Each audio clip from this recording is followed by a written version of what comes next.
उद्या सकाळी 11 वाजता आम्ही तारीख डिक्लेअर करणार आहे। अंतरवाली या ठिकाणाहूनच उपोषणाची तारीख आमरण उपोषणाची डिक्लेअर करणार आहे। जे अंतरवालीतलं आमरण उपोषण स्थगित केलं ते पुन्हा सुरू करायला उद्या आम्ही तारीख डिक्लेअर करणार आहे। की ज्यांना स्वतः मनानं बसायचं, स्वतःच्या मनानं हाशेच बसणार आहेत, कोणावरती आमरण उपोषणाला बसण्याचं बंधन घातलं जाणार नाही कोणावरतीच। त्यामुळे ज्याला स्वतःच्या मनाने बसायचं आहे, घरच्याचा विरोध असेल तर कोणी बसायचं नाही।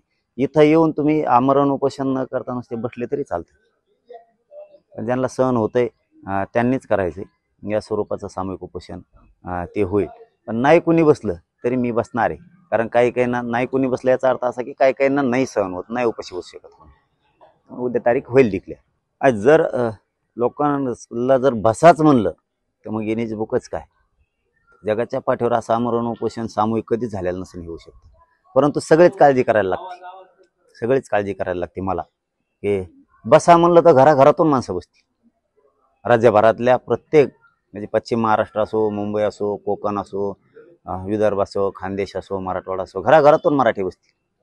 पण त्यांच्या काळजी पण घ्यायला लागेल की काहीला सहन होत नाही, काहीला होतंय, काहीला जेवणाचे प्रॉब्लेम म्हणजे भूक लागते।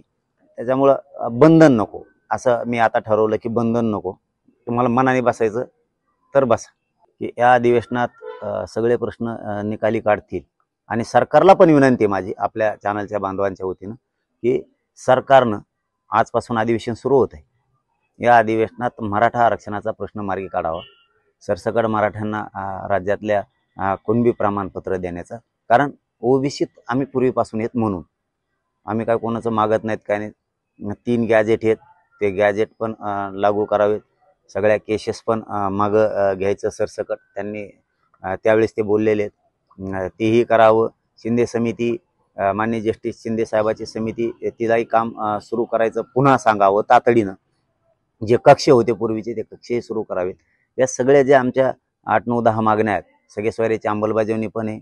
83 क्रमांकाला कुणबी आणि मराठा एक आहे, तोही अध्यादेश काढून आता अधिवेशनात सगळ्या घोषणा कराव्यात अंमलबजावणी सह सरकारनं, अशी आम्हाला आशा पण आहे, अपेक्षा पण आहे, आणि ते करतील असं वाटतं।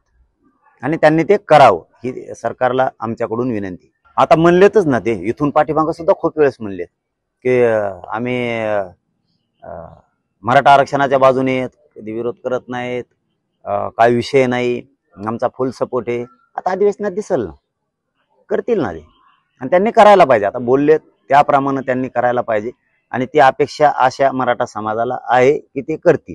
नाही केलं आम्ही सज्ज आहेत, उद्या तारीख डिक्लेअर करणार लगेच सामूहिक उपोषणाची, आम्ही सज्ज आहेत।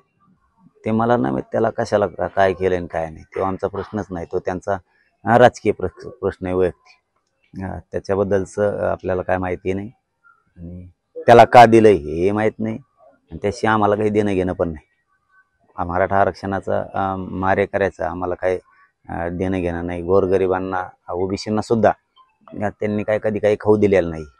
परंतु ते आता मला काय म्हणायचं की त्यात पडायचंच नाही आम्हाला, त्या राजकीय विषय त्यांचा, तो आरक्षणाचा विषय नाही येतो, तो राजकीय विषय। त्याच्यामुळे त्यांचं ते बघून घेतील, आपल्याला बोलायचं काही गरज नाही असं मला वाटतं। की राजकारणात आपण बोलायची गरज नाही, आरक्षणात बोलला तर सोडणार नाही। माझं म्हणणं काय की बाबा त्या राजकारणाच्या विषयात मी पडणारच नाही, कारण ते त्यांचा वैयक्तिक विषय, त्यांच्या पक्षाचा म्हणा किंवा त्यांच्या सरकारचा म्हणा किंवा त्यांचं काय असेल ते त्यांचा विषय। आरक्षणाच्या विरोधात बोलला की मी सोडणार। त्यामुळे ते ज्याचा त्याचा विषय जो तो, आपण त्याच्यात काय ढवळाढवळ करायची काही गरज नाही, चपडबं करायची गरज नाही। आरक्षणासाठी आम्ही लढायला खंबीर आहेत। उद्या आम्ही तारीख डिक्लेअर करणार आहेत, आणि मराठी मोठ्या ताकदीनं त्या तारखेला, जी तारीख उद्या डिक्लेअर होणार आहे त्या तारखेला महाराष्ट्रातल्या कानाकोपऱ्यातले मराठी ताकदीनं येणार। कामं धंदे सगळे एक दिवसासाठी बंद ठेवून, शेतकरी सगळे एक दिवस काम बंद ठेवून सगळे मराठी एक दिवस अंतरवालीत येणार आहे, सगळेची सगळे। एवढी ताकद पुन्हा एकदा या देशाला आणि जगाला दिसणारे मराठी किती ताकदीने